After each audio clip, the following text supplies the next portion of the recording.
To Heart with Mama Colleen. Dear Mama Colleen, ako po si Dayan, hindi ko po tunay na pangalan, taga Bulacan. Ang lakas niyo po rito sa amin.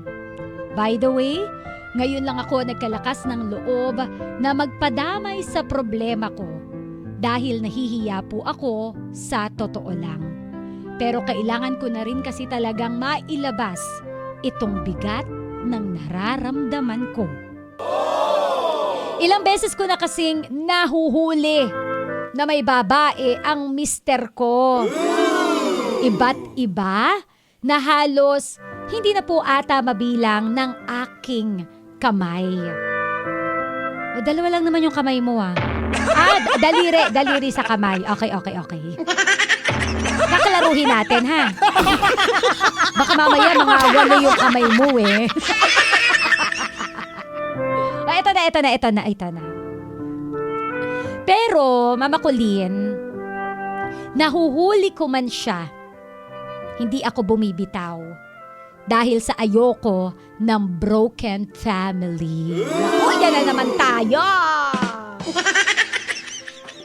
Hanggang sa naging cycle na lang siya. Mahuhuli, magsosorry, magbabago raw, patatawarin ko, pero muling mahuhuli. Oh, no! Sa totoo lang, nakakasura na. Kung ikaw nasusura, ako nahilo, di ba? Hanggang isang araw, nakachat ko ang high school classmate ko. Naging madalas na ang chat-chatan namin. Taray ng chat-chatan.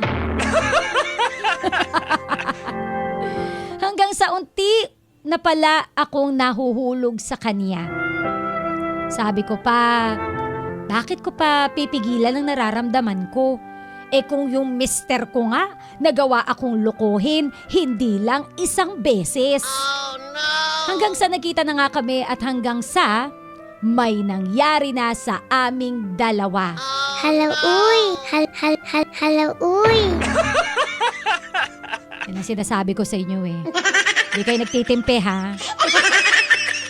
Papaluin kita dyan! Ang masaklap, Mama Colleen, nabuntis niya ako. Hello, yan ang uy! sinasabi ko. Alam to ng classmate ko, Mama Colleen, na nabuntis niya ako.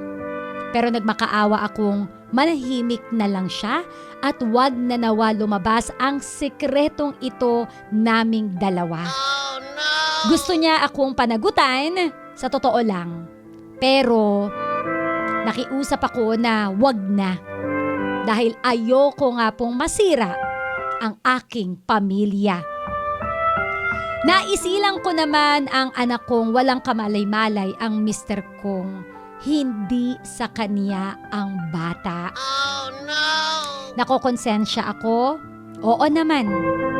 Kaya nga hanggang ngayon, 4 na taon na ang nakakalipas, dala ko pa rin ang bigat. Oh, no! Pero wala akong plano na sabihin na ito sa asawa ko. Oh my G! Ang arte ng reaction ko doon na, oh my G! Sana Mama Colleen matapos mo yung letter, ang dami mong side comment today. Eto na nga, wala akong plano na sabihin ito sa asawa ko. Gusto ko na lang ibaon ito sa nakaraan. At nangako na hindi na uulit pa.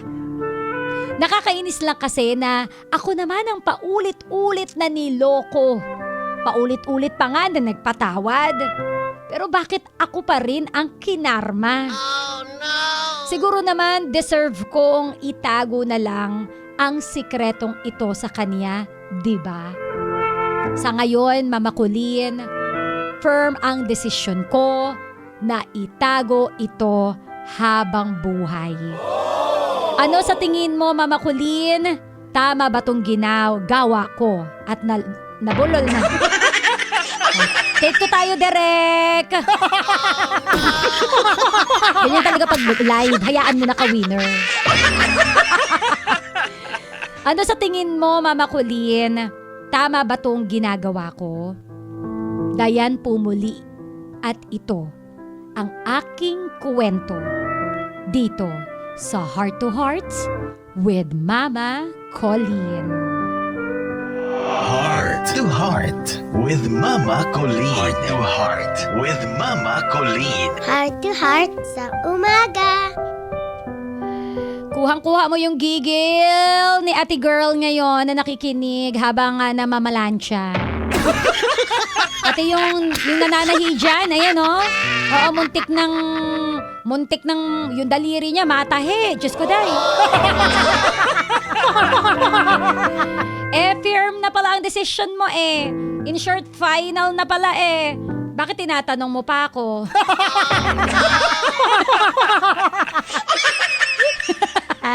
Bala ka dyan, uy. Huwag mo ko dinadamay, uy.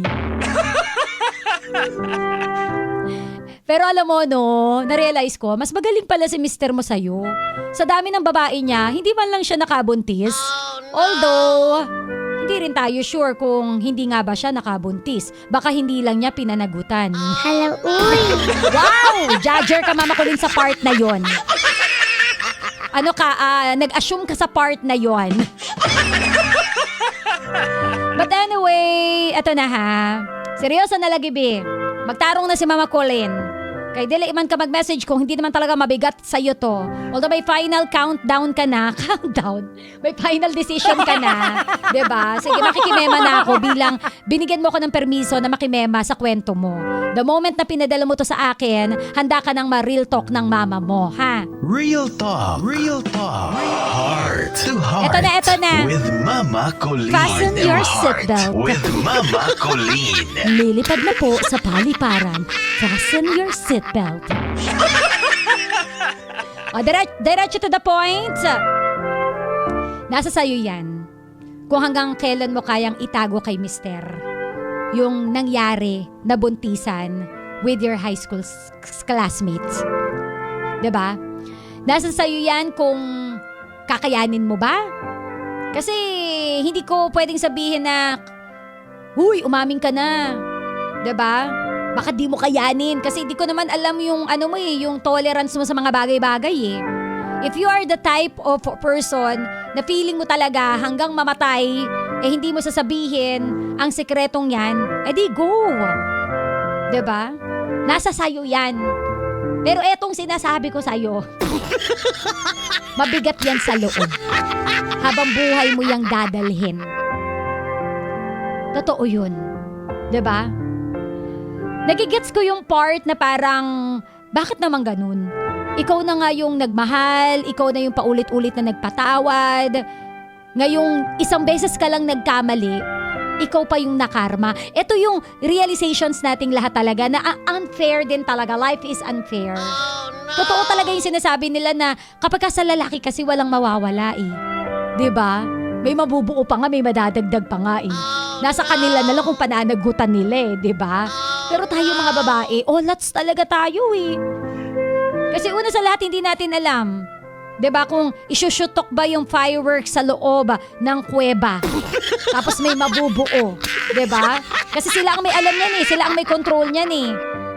Yung tipong sasabihin niya, huwag ka mag-alala, hindi ko to isushutok sa loob. Tapos malaman-laman mo, after 1 month, 2 months, ay boom, buntis.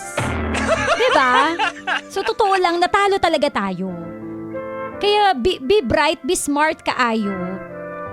Na kapag ka the moment na naisipan mong gumante, ako feeling ko gumanti eh.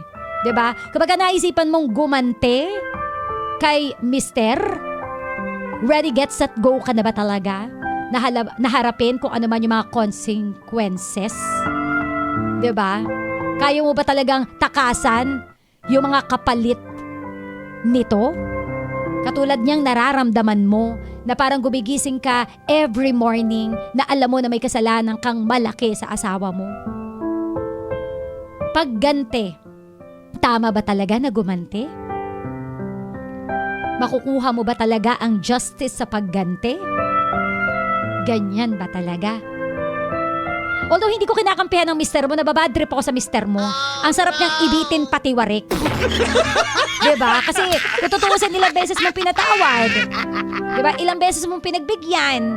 Anak ng tokwa naman. Diba? Wala ring assurance eh. Hindi ko rin alam kung talaga bang magtitinuyang asawa mo kasi baka mamaya naging routine niya na yan. So siguro na lang, let's move forward instead of mag-move backwards. So siguro kapag bigla na namang nagloko yung asawa mo, o mag-esep-esep ka na. Oh no! Tuldukan mo muna kung ano yung meron sa inyo ng asawa mo. Hindi iyong habang kayo, sasabay ka sa ginagawang maling sistema ng asawa mo. Kasi yung asawa mo hindi talo. Ikaw ang talo. Baka mamaya mabuntis ka na naman ng iba dyan. Hindi ako galit ka, winner. Nagpapaliwanag lang. Yun lang naman, ha? Kausapin mo siya. Ano ba talaga ang plano mo sa ating pamilya? Gets na gets ko din yung part na ayaw mo kasi ng broken family. So, yun. Tingnan na lang natin yung mga susunod na kabanata. Weigh your options. Option ba talaga na sabihin na sa kanya? But be ready sa kung ano magiging kapalit nito. Or option, yung last option mo talaga na hindi mo sasabihin, di sige, go, bala ka dyan. Basta kung muling magloko, yang mister mo, mag-esep-esep ka na. Basta ang akin lang, wag mo na siyang gayahin pa. Kasi kung gagayahin mo siya o gagantihan mo siya, ano pa ang ipinagkaiba mo sa kanya? Hello, uy! Real talk. Real talk. Heart to heart with Mama Colleen. At yan, ka-winner, ang storya natin dito sa Heart to Heart with the Mama Colleen. Meron ka bang mema? I-comment mo na yan sa ibaba para mabasa ng letter sender natin kung ano nga ba ang mema mo sa kaniyang pinagdadaanan. Kung meron ka rin pinagdadaanan, ka-winner, feel free na ipadala ang kwento mo. Pwede nating itago ang pagkatao mo. Again, i-message mo lang ako sa DJ Mama Colleen on FB.